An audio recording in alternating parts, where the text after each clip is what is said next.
No আবার একটা একাদশী সামনে। কী একাদশী? অপরা একাদশী। অপরা একাদশী কবে? 23শে মে আর 8ই জ্যৈষ্ঠ শুক্রবার অপরা একাদশী। অবশ্যই আপনারা একাদশী করবেন 23 তারিখে শুক্রবারে অপরা একাদশী। অবশ্যই আপনারা সকলে মিলে করবেন।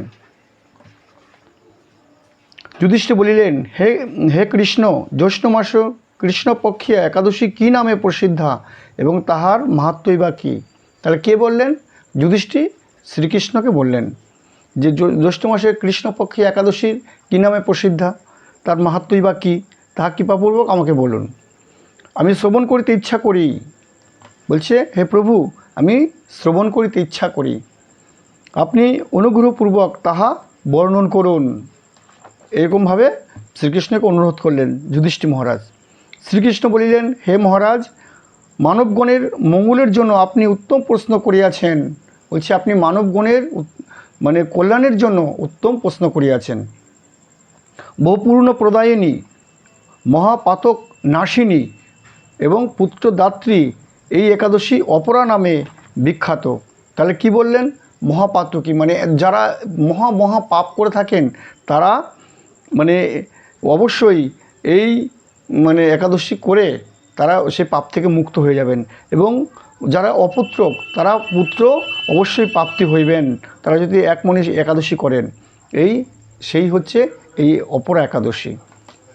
তাহলে এই একাদশী অপরা নামে বিখ্যাত। এই ব্রত পালনকারী ব্যক্তি জগতে প্রসিদ্ধ লাভ করেন।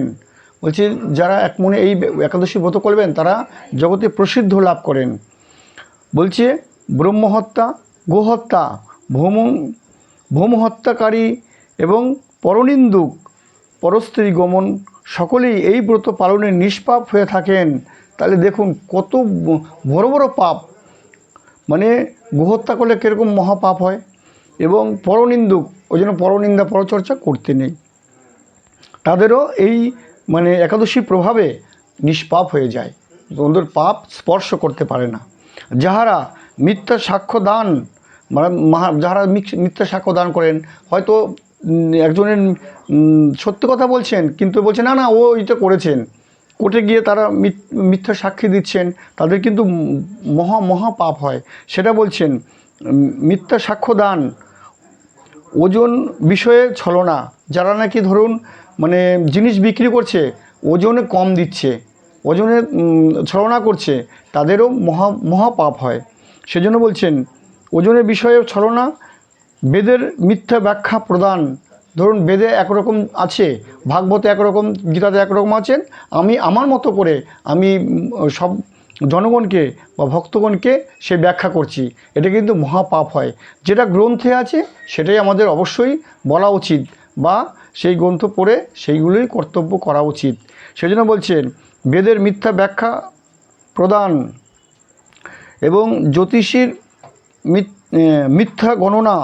জ্যোতিষীরা যে ধরুন আপনার হাত দেখছে, হাত দেখে যারা মিথ্যা গণনা করে আপনাকে বলছে আপনার এই হবে সেই হবে, যেটা হাতে নেই সেটাও বলছে হবে, সেটা জ্যোতিষীরা যারা মিথ্যা গণনা করেন মহা পাপ হয় তাতে। আচ্ছা, চিকিৎসক রত থাকেন, যারা চিকিৎসা করেন, ধরুন ভুল চিকিৎসা করছেন, ইচ্ছা করে তাকে সেই রুগীটাকে মেরে দিচ্ছেন, তাদেরও মহা পাপ হয়। যেমন ভুল চিকিৎসারত থাকেন তাহারা সকলেই নরক যন্ত্রণা ভোগ করেন। এরা কিন্তু যারা এইসব কর্মগুলো করছেন তারা অবশ্যই তারা নরক যন্ত্রণা ভোগ করেন। তাহারাও যদি এই ব্রত পালন করেন তবে উক্ত পাপ হইতে মুক্ত হয়।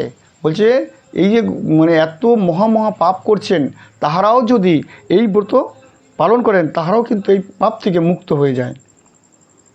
ক্ষত্রিয় স্বধর্ম ত্যাগ করিয়া যদি যুদ্ধক্ষেত্র হইতে পলায়ন করেন, বলছে যে ব্যক্তি ক্ষত্রিয় ধর্ম পালন করে যুদ্ধে করতে গেছে, দেখছে শত্রুরা আমাকে মেরে ফেলবে, সে পলায়ন করছে না, পালিয়ে যাচ্ছে, তার কিন্তু মহাপাপ হয়।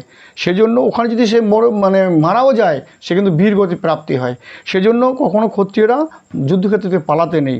বলছি সেটাই বলছে, যুদ্ধক্ষেত্র হইতে পলায়ন করেন তবে সে ঘোরতর নরক পতিত হন। সে কিন্তু যুদ্ধক্ষেত্রে পালালেন, ঘোরতর নরকে পতিত হন, কিন্তু সেও এই ব্রত পালনের মুক্ত হইয়া স্বর্গে যায়। বলছে মানে সেও যদি এই ব্রত পালন করেন কিন্তু সে মুক্ত হয়ে স্বর্গে গমন করেন। বলছে মকর রাশিগত রবিযুক্ত মাঘ মাসে প্রয়াগে স্নানে যে ফল লাভ হয়, তারা কি বললেন, বলছে মকর রাশিগত মানে প্রয়াগে যে মাঘ মাসে স্নান করবেন যে ফল লাভ হয় সেটার ফল লাভ হবেই, ফল লাভ হয়। শিবরাত্রিতে কাশীধামে উপবাস যে পূর্ণ হয়, গয়াধামে বিষ্ণু পাদপদ্মে পিণ্ডদানে পিতৃগণের যে ফল প্রাপ্তি হয়, বিশ্ব রাশি এবং বৃহস্পতিতে গৌতমী নদীতে স্নান, কেদারে বদ্রী যাত্রা ও সেই তীর্থে সেবনে, কুরুক্ষেত্রে গ্রহণযোগে স্নান, হস্তি অশ্ব সুবর্ণদানে এবং দক্ষিণাসহ যজ্ঞ সম্পাদনে যে ফল লাভ হয়। বলছে এতগুলো ব্রত কি কি বললেন, মানে কাশীতে উপবাস শিবরাত্রিতে, আর মাঘ মাসে প্রয়াগে স্নান, আর গৌতম নদীতে স্নান, তারপরে হচ্ছে আপনার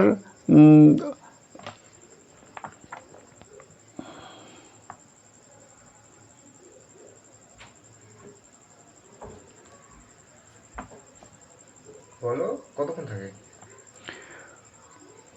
গয়াতে আপনার বিষ্ণু পাদপদ্মে পিণ্ডদান, সিংহরাজিতে বৃহস্পতি গৌতম নদীতে স্নান, তারপরে হচ্ছে কেদার বদ্রীতে যাত্রা, মানে কেদার বদ্রীতে যাত্রা করলেই তার একটা বিশাল পূর্ণি হয়। আর কুরুক্ষেত্রে হচ্ছে গ্রহণে স্নান।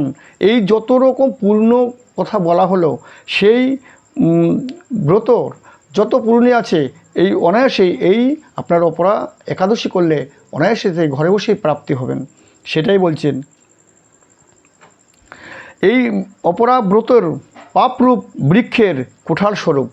বলছে এই অপরা যে একাদশী পাপরূপ মানে কুঠার স্বরূপ। কুঠাল মানে কি, কুড়োল, কুড়োল দিয়ে আমরা যে গাছ চিরি, একটা মোটা মোটা গাছকে আমরা সেই কুড়োল দিয়ে চিরে ফেলা হয়, সেটা বলছেন যে যত রকমের যত পাপই থাকুক না কেন কুঠার স্বরূপ, মানে ওই কুড়োল দিয়ে আপনি ওই পাপকে বিনাশ করবেন। মানে এই অপরা একাদশীর করলে তাদের ওই সকল পাপ বিনাশ হয়ে যায়। বলছে পাপরূপ কাষ্ঠের দাবাগ্নি তুল্য, পাপরূপ অন্ধকারের সূর্য সদৃশ। বলছে আপনি ওই পাপ করে করে অন্ধকারে হয়ে গেছে, অন্ধকারে ঢুকে গেছেন, অন্ধকারে পতিত হয়েছেন, কিন্তু অন্ধকারের সূর্য সদৃশ, মানে তারপরে এই একাদশীর প্রভাবে আপনি কিন্তু আলোর জগতে ফিরে আসলেন। সেরকম সূর্য শরীর মানে যখন অন্ধকার হয়ে যায় আর রাত্রিকালে, আবার যখন সকালবেলায় সূর্য উদিত হয় জগতে পুরো আলো প্রকাশিত হয়, সেরকম আপনার জীবনেও সেরকম আপনার এই একাদশীর প্রভাবে মানে আলো স্বরূপ হয়ে যাবে। বলছে পাপ হস্তির সিংহস্বরূপ এই ব্রতর বিনা যে ব্যক্তি জীবন ধারণ করেন, বলছে পাপ হস্তি মানে বলছে এই অপরা একাদশীর বিনা যে এই জীবন ধারণ করেন, জলের বুদবুদের ন্যায় তাহার জন্ম মরণ সার মাত্র হয়ে থাকেন। জলে যে দেখবেন মানে পুকুর বা নদীতে বুদবুদ বুদবুদ করে একটা ফেনা মতন উঠছেন, ওইগুলোকে বুদবুদ বলা হয়। ওই ওই ওই বুদবুদগুলো উঠছে আবার কিন্তু মিলিয়ে যাচ্ছে, সেরকম আপনার জন্ম মৃত্যু ওই বুদবুদের স্বরূপ। জন্ম হবে মরবে, জন্ম হবে মরবেন, আবার জন্ম হবে মরবেন।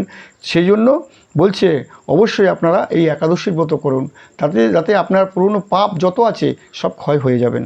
তো তাই বলছেন বুদবুদের ন্যায় তাহাদের জন্ম মরণ সার মাত্র হয়ে থাকেন। অপরা একাদশীতে উপবাসপূর্বক বিষ্ণু পূজা করিলে সর্বপাপ নির্মূল হয়ে যায়। বলছে একাদশী করে আপনি যদি বিষ্ণু পুজো করেন তাহলে সর্বপাপ আপনার নির্মূল হয়ে যায়, বিষ্ণুলোকে গতি হয়, এবং পরে আপনার যখন দেহ মানে বিনাশ হয়ে যাবে তখন আপনি বিষ্ণুলোক প্রাপ্তি হবেন। তাহলে এর থেকে আর কী চাইছেন, যে অবশ্যই এই মানে অপরা একাদশী করবেন আর বিষ্ণুলোকে প্রাপ্তি লাভ করবেন। এই ব্রতর কথা পাঠ ও শ্রবণ করিলে গো সহস্র দানের ফল লাভ হয়ে থাকেন। বলছে এই ব্রত যে পাঠ করেন এবং যারা শ্রবণ করেন তাদের গো সহস্র দান মানে হাজার মানে দুগ্ধপতি গরু মানে হাজার হাজার গরু যে দান করলে যে ফল লাভ হয়ে থাকেন, এই ব্রতর মাহাত্ম্য কথা যে শোনেন বা যে পড়েন একই ফল প্রাপ্তি হয়। তাই অবশ্যই আপনারা এই একাদশী ব্রত পালন করবেন। এবং বাড়িতে সবাইকে করাবেন আর সবাইকে উৎসাহ দেবেন যে আপনারা এই ব্রত একাদশীর ব্রত করুন। কেন একাদশীর ব্রত মতো আর ব্রত নেই, আপনার আর কোনো ব্রত করতে হবে না। এই যে কালী মা, দুর্গা মার যত ব্রত আছে বা আরও যে আপনারা কত ব্রত করেন, কিচ্ছু করতে হবে না, শুধু একাদশী করুন। 8 থেকে 80 প্রত্যেকের একাদশী করতে হবে, কিন্তু পঞ্চশস্য খাওয়া যাবে না। পঞ্চশস্য খেলে কিন্তু একাদশী ভঙ্গ হয়ে যায়। অনেকে শ্যামা চাল খান, খাওয়া যাবে না। সাবু খান, খাওয়া যাবে না, কারণ সাবু এখন আর গাছে হয় না। মানে ওইটা ময়দা থেকে ওরা মানে বানায়, তাই আপনারা কখনোই এই এই পঞ্চশস্যযুক্ত জিনিস খাবেন না। ফলমূল অবশ্যই আহার করবেন, ফলমূল খেয়ে থাকবেন, আর যদি পারেন নির্জলা করবেন। নির্জলা কিন্তু অবশ্যই মানে একাদশীর নিয়ম, তাই আমরা অপরক হিসাবে আমরা বৈষ্ণবগণ এটা বলেছেন ফলমূলটা খেয়ে অবশ্য করো। একাদশী তো করতেই হবে, 8 থেকে 80 সবাই একাদশী করবেন। তাহলে একাদশী কবে? একাদশী 23শে মে, 8ই জ্যৈষ্ঠ শুক্রবার। তাহলে অপরা একাদশী অবশ্যই আপনারা সবাই পালন করবেন। সূর্যোদয় কখন? 4:57। কখন সূর্যোদয়? 4:57তে সূর্যোদয়, আর 9:22-এর মধ্যে পালন। অবশ্যই 9:22-এর মধ্যেই পালন করবেন, তার পরে কিন্তু আর করবেন না। তাই আপনারা সবাই একাদশী করবেন, 9:22-এর মধ্যে পালন করবেন এবং সবাই ভালো থাকবেন, সুস্থ থাকবেন। হরে কৃষ্ণ।